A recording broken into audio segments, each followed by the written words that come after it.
یہ فتویٰ دینے سے پہلے 1000 مرتبہ نہیں 1,00,000 مرتبہ سوچیں کہ ہم بات کرنے اللہ کو ایسے راضی کر لیا، اللہ اس سے راضی ہو گیا۔ اب لوگوں کے سامنے تو اس کا پرسیپشن یہی ہے کہ وہ گناہگار ہے، لیکن لوگ کیا جانے صاحب کہ اس کے دل کا تعلق رب کے ساتھ کیا جڑ چکا ہے، یا رب نے اس کو اپنی بارگاہ میں کیا مقام دے دیا ہے۔ یہ اللہ کے رحم کو، اس کے کرم کو، اس کے فضل کو پکارنے کا کیسا خوبصورت انداز ہے کہ اگر میں تیری جنت میں داخل ہو جاؤں اور تیری ملکیت میں کوئی کمی آ جائے گی تو میں تجھ سے جنت کا سوال نہیں کروں گا۔ الحمدللہ رب العالمین والصلاة والسلام علی سید الانبیاء والمرسلین۔ تمام دیکھنے والوں کو جنید اقبال کی جانب سے انتہائی محبت کے ساتھ السلام علیکم۔ ناظرین کرام، ہمیں لوگوں کے بارے میں ججمنٹل نہیں ہونا چاہیے۔ بہت سے لوگ لوگوں کو اسس کرتے ہیں اور اسس کرتے کرتے صورتحال یہ ہو جاتی ہے صاحب کہ ہم لوگوں کے کریکٹر کو جو ہے وہ سمجھنا شروع کرتے ہیں، لوگوں کے بارے میں فتوے لگاتے ہیں، لوگوں کے بارے میں بات کرتے ہیں کہ صاحب یہ بڑا گناہگار ہے، یہ بڑا سیاہکار ہے یا بدکار ہے۔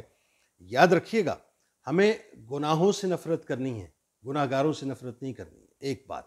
دوسری بات، ہم ہوتے کون ہیں کسی کے بارے میں ججمنٹ کرنے والے یا ججمنٹ پاس کرنے والے کہ صاحب فلاں شخص جو ہے بڑا نیکوکار ہے، یا فلاں شخص جو ہے وہ بڑا گناہگار ہے، یا فلاں عورت جو ہے بہت نیکوکار بڑی پارسا ہے، یا فلاں عورت جو ہے بڑی بدکار ہے۔ ہم ہوتے کون ہیں صاحب؟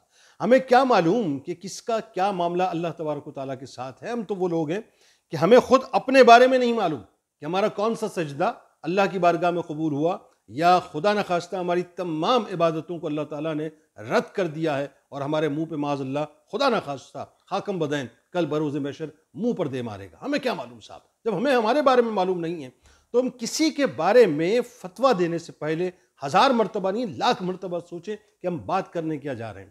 کیونکہ ایک اور بات، کس کا اللہ سے کیا تعلق ہے، کیسا تعلق ہے، کس طرح کا تعلق ہے، یا یوں کہیے کہ کوئی شخص یا کوئی عورت بہت گناہگار تھے، لیکن عمر کے کسی حصے میں یا عمر کے آخری حصے میں آ کے کیا اللہ تعالیٰ سے انہوں نے تعلق جوڑ لیا یا کس طرح سے رب کو راضی کر لیا، یہ کسی کو بھی نہیں معلوم۔ لہٰذا ہمیں اپنی زبانوں کو بند رکھنا چاہیے۔ اب میں ایک مثال آپ کو دیتا ہوں اور بڑا کمال واقعہ ہے صاحب۔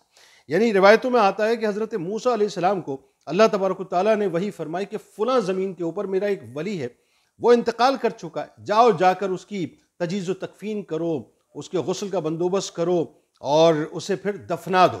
اور یاد رکھنا موسیٰ، وہ تمہارا جنت میں پڑوسی ہوگا۔ کون ہوگا؟ پڑوسی ہوگا۔ بہرحال موسیٰ علیہ السلام چل دیے، جا کے دیکھا تو وہ شخص جو ہے وہ اکیلا مردہ پڑا ہوا ہے، اس کی کوئی ملکیت نہیں، یعنی کوئی شے اس کے پاس موجود نہیں ہے۔ لیکن جو لوگ ہیں، یعنی جو علاقے کے لوگ ہیں، وہ اس کو بڑا برا جانتے ہیں، بہت بری باتیں اس کے بارے میں کرتے ہیں، اور ایک گناہگار کا تصور اس کا، یعنی اس کا جو پرسیپشن ہے وہ لوگوں کے سامنے ایسا ہے، یہ ایک انتہائی گناہگار قسم کا آدمی ہے۔ بہرحال چونکہ اللہ کا حکم تھا، موسیٰ علیہ السلام نے اللہ کے حکم کو پورا کیا۔ جب حکم پورا ہو گیا، اس کی تجہیز و تکفین ہو گئی، اس کو دفنا دیا، تو اللہ کی بارگاہ میں عرض کیا کہ یا اللہ، تو نے حکم دیا، میں نے پورا کر دیا، لیکن معاملہ یہ ہے کہ لوگ تو یہ کہتے ہیں کہ بڑا گناہگار آدمی تھا، بہت سیاہکار آدمی تھا، تو یہ کیا ماجرا ہے؟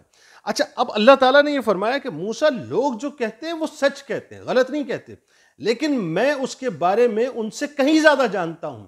معاملہ یہ ہے کہ جس وقت اس کے موت کا وقت قریب آیا تو اس نے 5 ایسے کلمات سے میری بارگاہ میں مناجات کی کہ جس کے بعد مجھے حیا آتی تھی کہ میں اسے عذاب میں مبتلا کروں۔ اب تو اور تجسس بڑھ گیا موسیٰ علیہ السلام کو، یا اللہ وہ 5 کلمات کون سے تھے؟ تو اللہ تبارک و تعالیٰ نے فرمایا کہ اس نے پہلا کلمہ جس سے مناجات میری بارگاہ میں کی وہ یہ تھا کہ اے میرے رب، تو جانتا ہے کہ میں نیکوکاروں سے بے انتہا محبت کرتا ہوں، گو کہ میں خود نیکوکار نہیں ہوں۔ دوسرا کلمہ جس سے اس نے میری بارگاہ میں مناجات کی وہ یہ کہ یا اللہ، تو جانتا ہے کہ میں فاسقوں سے بغض رکھتا ہوں، یعنی نفرت کرتا ہوں، گو کہ میں خود فاسق ہوں۔ تیسری بات اس نے یہ کہی کہ یا اللہ، یا رب، اگر مجھے یہ معلوم ہو جائے کہ میرے جنت یعنی میں داخلے سے، یعنی تیری جنت میں میرے داخلے سے اگر تیری ملکیت میں کوئی کمی آ جائے گی تو میں پھر تجھ سے جنت کا سوال ہی نہیں کروں گا۔ بات سمجھ آ رہی ہے آپ کو؟ یعنی یہ اللہ کے رحم کو، اس کے کرم کو، اس کے فضل کو پکارنے کا کیسا خوبصورت انداز ہے کہ اگر میں تیری جنت میں داخل ہو جاؤں اور تیری ملکیت میں کوئی کمی آ جائے گی تو میں تجھ سے جنت کا سوال نہیں کروں گا۔ چوتھی بات اس نے یہ عرض کی کہ یا اللہ، اگر مجھے یہ معلوم ہو جائے کہ میرے جہنم میں داخل ہونے سے تیری ملکیت میں اضافہ ہو جائے گا تو میں تجھ سے جہنم سے پناہ نہیں مانگوں گا۔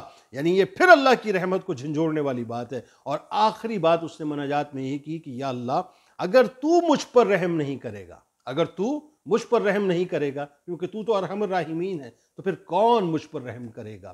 اللہ تبارک و تعالیٰ نے فرمایا کہ موسیٰ، اس نے جس انداز سے مجھ سے مناجات کی، ان 5 کلمات کے بدلے میں نے اس پر رحم بھی کر دیا، اور میری رحمت کو یہی زیبا تھا، اور میں نے اس کی بخشش کر دی ہے۔ ناظرین کرام، انسان کو معلوم ہی نہیں ہوتا صاحب، انسان جانتا ہی نہیں ہے کہ پروردگار کا اس کے ساتھ کیا معاملہ ہے۔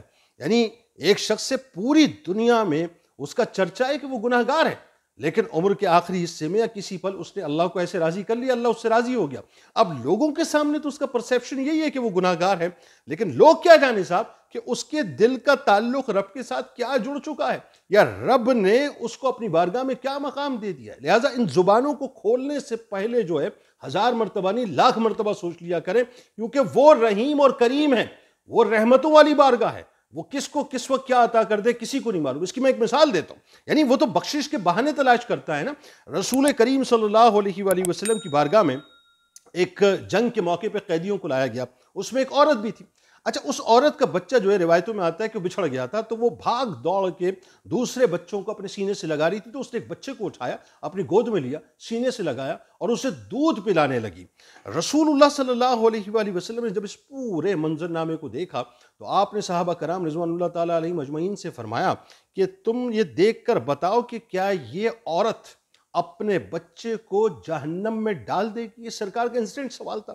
صحابہ کرام رضوان اللہ تعالیٰ علیہم اجمعین نے عرض کیا کہ یا رسول اللہ صلی اللہ علیہ وآلہ وسلم، اللہ کی عزت و جلال کی قسم، یہ عورت کبھی بھی اپنے بچے کو جہنم میں نہیں ڈالے گی۔